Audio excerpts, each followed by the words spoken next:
గోల్కొండ రాజుల సిరి సంపదల వెనుక శృంగారం మత్తు ఉన్నాయని యూరోపియన్ ట్రావెలర్స్ రాశారు. మనం ఇప్పుడు చూస్తున్నాం, ఈ ఏడాది తెలంగాణకు లిక్కర్ వల్ల 34,500 కోట్ల ఆదాయం వచ్చింది. ప్రతిపక్షాలు విమర్శిస్తూ ఉంటాయి, జనరల్గా ఏ పార్టీ ప్రతిపక్షంలో ఉంటే ఆ పార్టీ లిక్కర్తోనే ప్రభుత్వాలు నడుస్తున్నాయని. ఇది ఇప్పటి ప్రభుత్వాలకే పరిమితమా అంటే కాదు. అప్పట్లో గోల్కొండకు పాలించిన కుతుబ్ షాహీల కాలంలోనే తాడి అమ్మకాలపైనే అప్పటి ప్రభుత్వాలు నడిచాయని పలువురు వజ్రాల వర్తకాలు అలాగే పర్యాటకులు తమ పుస్తకాల్లో రాశారు. ట్రావెల్ ఇన్ ఇండియా అనే పుస్తకంలో రాశారు. అప్పట్లో 20,000 మంది వేశ్యలకు గోల్కొండ రాజులు లైసెన్సులు ఇచ్చారట. అంటే దాని ఉద్దేశం ఏంటంటే వాళ్లకు లైసెన్సులు ఇవ్వడం వల్ల తాడి అమ్మకాలు విపరీతంగా పెరిగి ప్రభుత్వానికి అపారమైన ఆదాయం వచ్చేదట. చుట్టుపక్కల ఉన్న ప్రాంతాల నుంచి ఈ కంచెర గాడిదల మీద తాడిని తరలించి ఇక్కడ వేశ్యలు ఎవరైతే లైసెన్స్ పొందిన వేశ్యలు ఉన్నారో వాళ్ళంతా తాడి అమ్మకాల్లో కీలకమైన పాత్ర పోషించేవారని టావెనర్ తన రచనలో రాస్తాడు. అప్పటి గోల్కొండ నగరంలో 20,000 మంది వేశ్యలు ఉండేవారు. వారు దరోగా వద్ద పేర్లను నమోదు చేయించుకుంటే చాలు, వారి వృత్తికి లైసెన్స్ లభించినట్టే. పైగా వారిపై ఎటువంటి సుంకాలు విధించేవారు కాదు.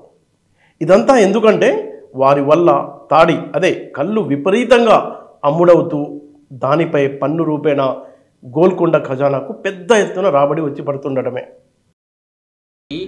రోజు ఒక 5 నుంచి 6 కోసుల దూరం నుంచి హైదరాబాద్కి 5 నుంచి 6 కోసులు అంటే కొంతమంది 15 కిలోమీటర్లని 18 కిలోమీటర్లని ఇట్లా చెప్తూ వచ్చారు.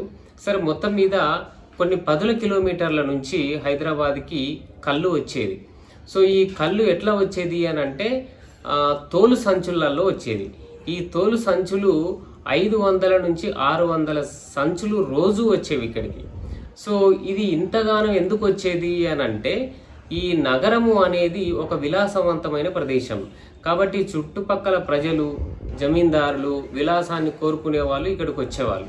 సో ఈ విలాసాలు 2 రకాలు కూడా ఒకే ప్రాంతంలో అందుబాటులో ఉండేవి. ఒకటేమో వేశ్య లోలత్వం, రెండవదేమో మధిరపానం.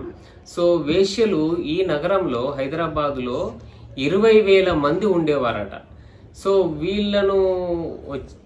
వాళ్ళను అనుసరించి ఆ పక్కనే ఈ మద్యం కూడా లభిస్తుంది కాబట్టి ఈ కుతుబ్ షాహీ రాజులకు ఇదొక ఇన్కమ్ సోర్స్ అయింది. కాబట్టి తాటికల్లు మీద అట్లనే ఈ భోగం మేళాల మీద వేశ్యల మీద కూడా చాలా ట్యాక్సులు వేసేవారు. ఈ ట్యాక్సులు ఈ భోగం మేళాల ద్వారా ఎంత ఖర్చు అయ్యేదంటే 3,24,000 హొన్నుల ఖర్చు అయ్యేదంటే, ఇప్పుడు రూపాయి అంటున్నాం, అప్పుడు హొన్నులు.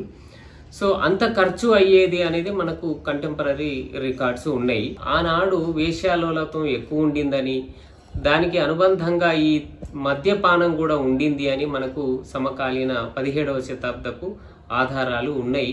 కాబట్టి దాన్ని మనం ఎట్లన్నా అర్థం చేసుకోవచ్చు. ఇప్పుడు మనం చూస్తుంటాం లిక్కర్ షాపులు ఉదయం 10 గంటల నుంచి రాత్రి 11 వరకు ఉంటాయి. కానీ కుతుబ్ షాహీల జమానాలో అంటే ఈ గోల్కొండ రాజ్యంలో దీపాలు వెలిగిన తర్వాతే ఈ తాడి షాపులు ఓపెన్ అయ్యేవి.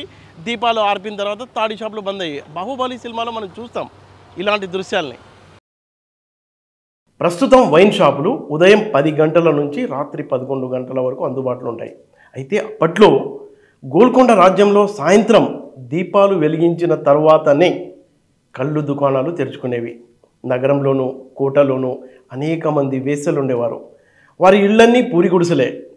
సాయంత్రం కాగానే దీపం వెలిగించి ఉంచేవారు. ఆ సమయంలోనే తాటి కళ్ళు దుకాణాలు తెరుచుకునేవి. కళ్ళు ద్వారా ఆదాయాలను సమకూర్చే చరిత్ర కుతుబ్ షాహీలో కనబడుతూ ఉంటుంది. టబెర్నియర్, బెర్నియర్, లొథాల్ లాంటి వాళ్ళు రాసిన రచనలో చాలా క్లియర్గా చెప్పేది ఏంటంటే తెలంగాణ ప్రజలు చాలా సుఖవంతమైన జీవితాన్ని గడపాలని కోరుకుంటూ ఉంటారు. పొద్దాక బ్రహ్మాండంగా కష్టం చేస్తారు. సాయంకాలం కాగానే వైట్ వాటర్ కోసం పెద్ద చెట్ల కింద విశ్రమిస్తారని రాశారు. టబెర్నియర్ ద ట్రావెల్స్ ఆఫ్ ఇండియాలో చాలా క్లియర్గా చెప్పుకుంటూ వస్తూ ఉంటాడు. దాని తర్వాత మనకి ఈ ప్రాంతానికి వచ్చిన అనేక మంది చరిత్రకారులు కూడా కళ్ళుకు సంబంధించిన ప్రస్తావన చేశారు.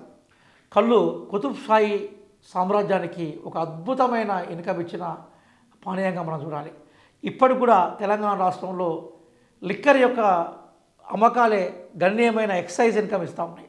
టబెర్నియర్ రాసినట్టుగా కళ్ళు ఏదైతుందో అది కుతుబ్ షాయిలస్కి గొప్ప సంపదనిచ్చిన విషయంగా మనం గుర్తుపెట్టుకోవాలి. అదే సందర్భంలో కుతుబ్ షాయిల సంపద అంటేనే దక్కన్ పీఠభూమికి ఒక కూడలి సంపదగా మనం గుర్తుపెట్టుకోవాలి. ఎందుకోసం అంటే వేశ్యావృత్తి కూడా ఇక్కడ విపరీతంగా ఉన్నట్టుగా టవెర్నియర్ రాసుకుంటూ వచ్చాడు. కాబట్టి మనం ప్రపంచంలో ప్రధానమైన 40 నగరాలు ఏవైతే గుర్తించబడ్డాయో అందులో హైదరాబాద్ ఒకటి.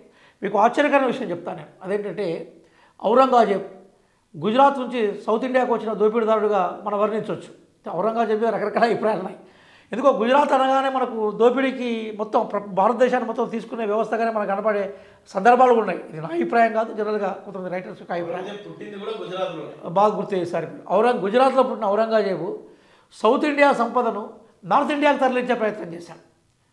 అంతకుముందు సముద్రగుప్తుడు సౌత్ ఇండియా మీద దండయాత్ర చేసినప్పుడు సౌత్ ఇండియా సంపద నార్త్ ఇండియాకు తీసుకుపోయే ప్రయత్నాలు జరిగాయి. ఒక అశోకుడు మాత్రమే సౌత్ ఇండియా సంపదలో బౌద్ధాన్ని తీసుకొచ్చాడు. సౌత్ ఇండియా సంపద నార్త్ ఇండియాకు తరలించే ప్రయత్నం చేయలేదు. వజ్రాల వ్యాపారి టావెర్నర్ క్రీస్తు శకం 1648లో ఒకసారి, 1657లో మరోసారి గోల్కొండ రాజ్యాన్ని సందర్శించి ఆనాటి విషయాల్ని, గోల్కొండ పరిసరాల్లో తాడి ఏ విధంగా వచ్చేది టావెర్నర్ వర్ణించాడు. తాడి అనేది ఒక మధుర పానీయం, కొత్త రకపు ద్రాక్షారసం వలె మధురంగా ఉంటుంది. దానిని 5-6 కోసుల దూరం నుంచి తోలు సంచుల్లో గుర్రాలపై తీసుకొస్తుంటారు. గుర్రానికి 2 వైపులా తోలు సంచులను కట్టి వేగంగా వాటిని నగరానికి చేరుస్తారు. ఇలా ప్రతిరోజు నగరానికి 500-600 గుర్రాలపై తాడి వస్తుంది.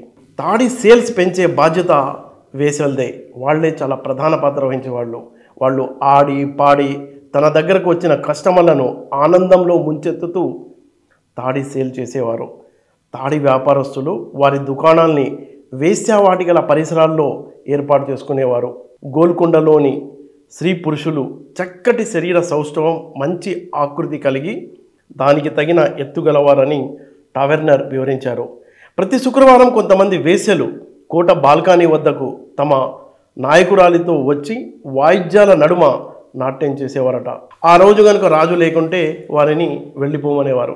మొత్తం మీద నాటి గోల్కొండ పాలకుల సిరి సంపదల వెనుక శృంగారం, మత్వంశాలు కూడా ఉన్నాయన్న విషయం టావెర్నర్ రచనల వల్ల స్పష్టమవుతుంది. మత్తు పానీయాల మీద ప్రభుత్వాలు పన్ను వేయడం, ఆ పన్నుని రాబడి కింద ప్రజా సంక్షేమానికి మళ్ళీ వాడుకోవడం అనేది మనకు చారిత్రకంగా కూడా మనకు ఆధారాలు మనకు కనిపిస్తున్నాయి.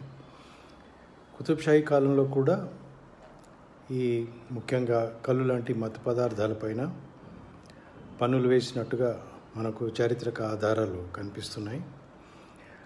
ఇవి అంటే మత్తు పదార్థాలు చాలా రకాలుగా కూడా తయారు చేసే విధానాలు మనకి చరిత్రలో సాక్ష్యాలుగా కనిపిస్తున్నాయి.